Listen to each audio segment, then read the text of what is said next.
The ladies of my book group were gathered on my back deck, and we were trying to choose a date for our next meeting. I said to just work around me because I would be out of town. My friend Wendy asked where I'd be, and I told her at a yoga and meditation workshop. It has been my experience that whenever I say those words, eyes glaze over and the conversation moves on. But not this time. Instead, Wendy said, "Really? What kind of yoga?" In that moment, I realized I had two choices: answer the question or lie to my good friends.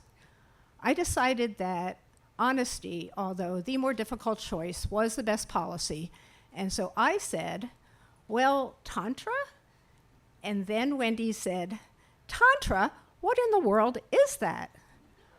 My book group is always lots of fun, but that month we discussed not only remarkably bright creatures, but also sacred sexuality.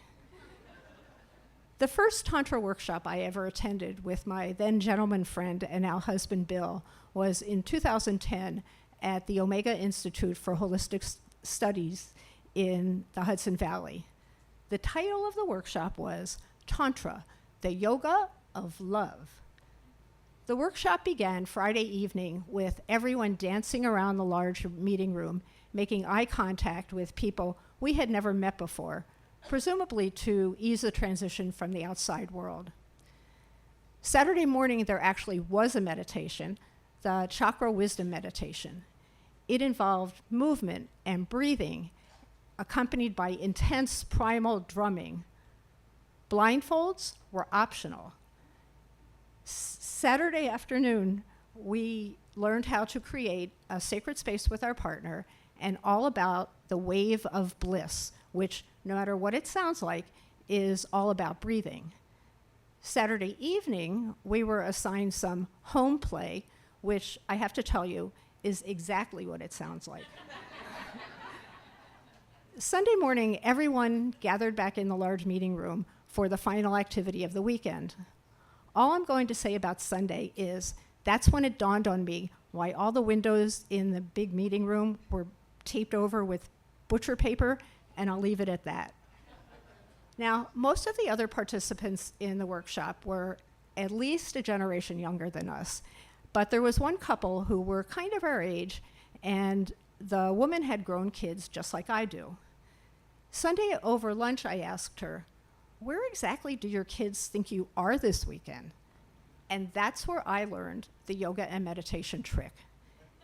She said that if she told her kids she was going to a yoga and meditation workshop, the conversation stopped right there.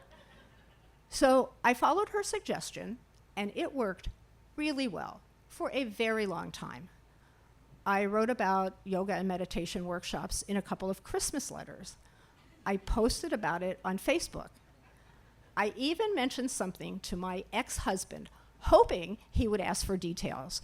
But no one ever asks anything until that evening on my deck. And so here's what I told my book group. Tantra is an ancient spiritual practice that teaches you how to find pleasure in life. It's about spontaneity and love of self and true intimacy with your partner. It teaches you how to find the divine within as well as in the rest of the universe. So no matter what some of you may have been out there thinking, it is not just about sex. Wendy listened closely, and when I was finished, she said, "That sounds very interesting, dear. I do Iyengar yoga." And just like that, we circled back to finding a date for our next meeting. So the next time I attended book group, I brought along my 2 copies of The Idiot's Guide to Tantric Sex to pass around, and on a whim, we chose it as our next read. I am pleased to say that in the long history of my book group, it was the first time that pretty much everyone read the book.